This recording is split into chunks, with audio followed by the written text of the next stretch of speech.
हाँ तो बच्चों, मैं आप लोगों के लिए क्वेश्चन पेपर से बहुत अच्छे अच्छे क्वेश्चंस निकाल के ला लेकर आ रही हूँ। तो इन सभी क्वेश्चंस को आप लोग नोट्स बना लिया करिए और उसको बहुत अच्छे से प्रेम से देखिए और समझिए और उसको बनाइए, अपनी कॉपी में प्रैक्टिस कीजिए, है ना। तो यहाँ पर हमारे पास ये वाला जो CBSE बोर्ड का क्वेश्चन है, Riddhi throws a stone in the air such that it follows a parabolic path before it lands at P on the ground as depicted by the graph below। यहाँ पर ये ग्राफ दिया हुआ है, ये इसको मैंने नोट कर लिया है। Note the figure is not to scale. तो ये CBSE बोर्ड का क्वेश्चन है। यहाँ पर देखिए, ये रिद्धि एक पत्थर उछाल रही है और वो पत्थर किस तरह का पाथ बना रहा है? पैराबोलिक पाथ बना रहा है। आपको पता है ना, इस तरह का कर्व जो कहलाता है वो पैराबोला कहलाता है ना। तो ये पैराबोलिक पाथ बना रही है और यहाँ पर ये वाला डिस्टेंस केवल दिया गया है, मतलब रिद्धि जहाँ पर खड़ी है ये ओरिजिनल है और ये रिद्धि जहाँ खड़ी है वो -2 पॉइंट दिखा रहा है ना। अब आपको क्या पूछा है इसमें, क्वेश्चन में क्या पूछ रहा है और इसके अलावा और क्या चीज़ दी हुई है क्वेश्चन में? कुछ भी नहीं। यहाँ पर बस ये पैराबोलिक पाथ बना रही है और ये -2 पे खड़ी हुई है। यहाँ पर PQ कुछ भी डिस्टेंस नहीं दिया हुआ है, आपको ये निकालना है। क्वेश्चन में क्या दिया हुआ है? The above graph is represented by a polynomial where the sum of its zero is 1। मतलब ये दोनों इसके जो ज़ीरोज़ होंगे उसका सम दे दिया है -1, केवल 1, और the sum of the square of its zero is 25। मतलब ज़ीरोज़ के स्क्वायर का सम कितना है? 25 है। Find the coordinates of P and Q। यहाँ पर ये P है, ये Q है, इसके कोऑर्डिनेट्स निकालने हैं हमको, ठीक है। तो और दूसरा क्वेश्चन क्या दिया हुआ है? If 1 unit on the graph represents 25 metres, how far from Riddhi does the stone land. मतलब ये जो एक यूनिट इसमें दिया है, यहाँ पे -2 है, मतलब यहाँ पे कहीं ना कहीं -1 होगा, ये -1 होगा, ये -2 है और ये -2 से ये यहाँ पर P तक फेंक रही है पत्थर को। ये पत्थर का दिया हुआ है, ये छोटा सा ऐसा डॉट लगाया हुआ है ना। तो पत्थर जो फेंक रही है तो वो कितना डिस्टेंस ट्रैवल कर रहा है, इस चीज़ को बताना। तो 2 क्वेश्चन है हमारे पास, केस स्टडी बेस्ड क्वेश्चन है, बहुत अच्छा क्वेश्चन है। तो अब चलिए, सबसे पहले हमको क्या दिया हुआ है इसमें? सम ऑफ इट्स ज़ीरो इज़ 1, है ना। तो हम ये पैराबोलिक पाथ जो बन रहा है, मतलब पैराबोला बन रहा है, मतलब नेचुरली ये क्वाड्रेटिक पॉलिनोमियल बन रहा है। तो क्वाड्रेटिक पॉलिनोमियल का हमारा पैराबोला बन रहा है, तो इसके 2 ज़ीरोज़ होंगे, अल्फ़ा और बीटा, और अल्फ़ा और बीटा का सम कितना दे दिया है? 1 दे दिया है। और अल्फ़ा और बीटा के स्क्वायर, मतलब अल्फ़ा का स्क्वायर प्लस बीटा का स्क्वायर कितना दे दिया है? 25। तो हम इसको सॉल्व करते हैं। अब ये किस तरह से होगा? सबसे पहले हमारे पास दिया हुआ है सम ऑफ ज़ीरोज़, ये 1 दिया हुआ है, ठीक है। अब सम ऑफ ज़ीरोज़ को हम ले लेते हैं अल्फ़ा, एक ज़ीरोज़ हमारा है अल्फ़ा, दूसरा ज़ीरो है हमारा बीटा, तो alpha plus beta equals to 1 हो गया। ये पहला हमारा काम हो गया। दूसरा क्या दिया है हमको? Sum of the square of its zeros. Sum of its square of zero मतलब स्क्वायर कीजिए ज़ीरोज़ का और उसका सम कीजिए, तो वो दिया है आपको 25। तो alpha square plus beta square कितना हो गया? 25। अब आपके पास अल्फ़ा प्लस बीटा है और alpha square plus beta square है। तब इस तरह के केसेस में हम क्या करते हैं? हम सीधा स्क्वायर वाला फॉर्मूला लगा देते हैं। अल्फ़ा प्लस बीटा का whole square equals to alpha square plus beta square plus 2 alpha beta. अब यहाँ पर आपके पास अल्फ़ा प्लस बीटा कितना दिया हुआ? 1 है, तो 1 का स्क्वायर हो जाएगा। Alpha square plus beta square कितना दिया हुआ? ये 25 है, ठीक है। अब आपके पास 2 अल्फ़ा बीटा आ गया, मतलब ये फॉर्मूला लगा लिया आपने a+b होल स्क्वायर का। 2 अल्फ़ा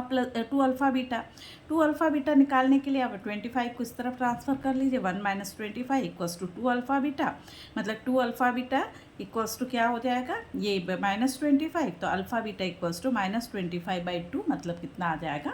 -12।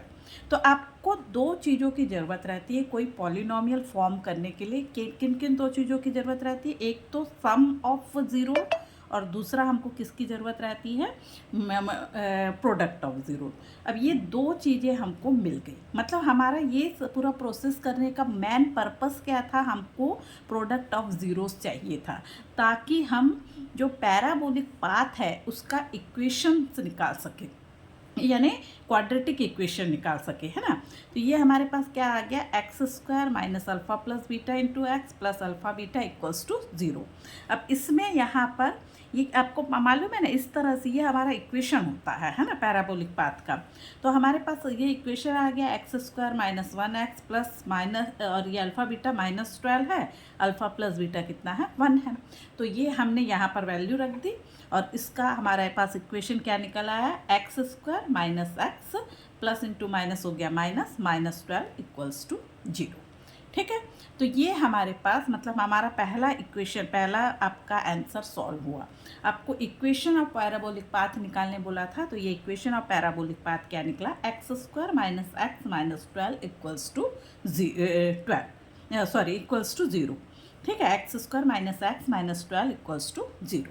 अब इसके बाद हमको क्या पूछ रहा है कि यहाँ पर जो दो P और Q पॉइंट है, इन दोनों के कोऑर्डिनेट्स क्या है।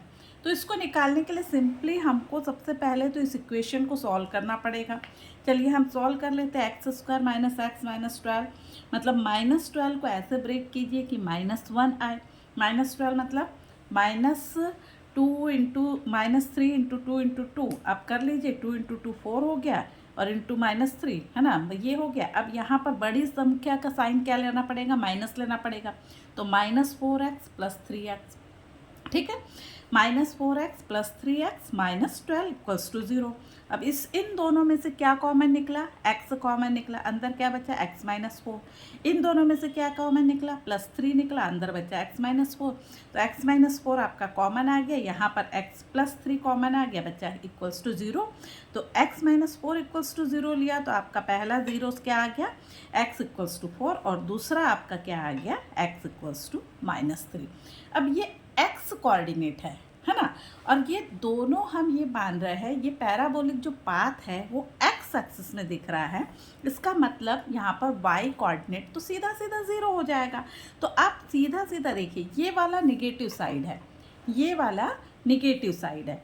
तो यहाँ पर जो एक आपका आ जा रहा है, यहाँ आपका आ जाएगा -3 और 0, एक पॉइंट आ गया -3 0, और दूसरा आपका यहाँ पर दूसरा ज़ीरो है आपका 4, तो ये P वाला पॉइंट आ जाएगा आपका 4 0।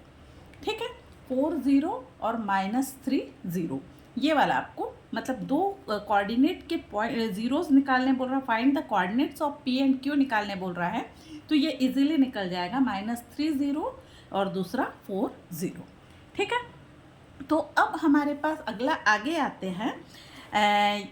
अगला क्वेश्चन हमारे पास क्या है, कोऑर्डिनेट हमारा निकल गया। अगर ये ग्राफ जो है, ग्राफ में एक पॉइंट कितने यूनिट के बराबर है, 25 यूनिट के बराबर है, तो जो रिद्धि ने पत्थर फेंका वो कितनी दूर गया।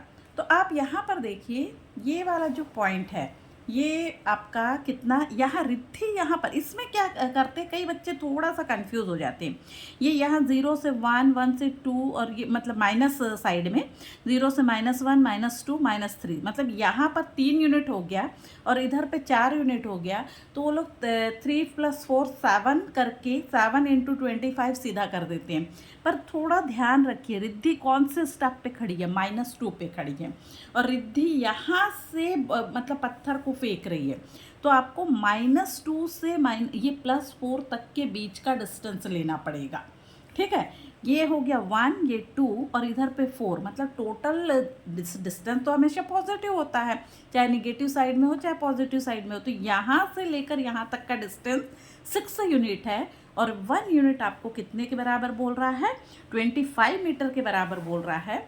तो टोटल डिस्टेंस जो रिद्धि मतलब जो डिस्टेंस ट्रैवल करेगा स्टोन, वो कितना होगा, 25 × 6, यानी ये आ जाएगा 150 मीटर। ठीक है, तो एक बहुत अच्छा क्वेश्चन है। इस क्वेश्चन को बहुत ध्यान से देखिए और 2-3 बार देख के अपने आप सॉल्व करिए।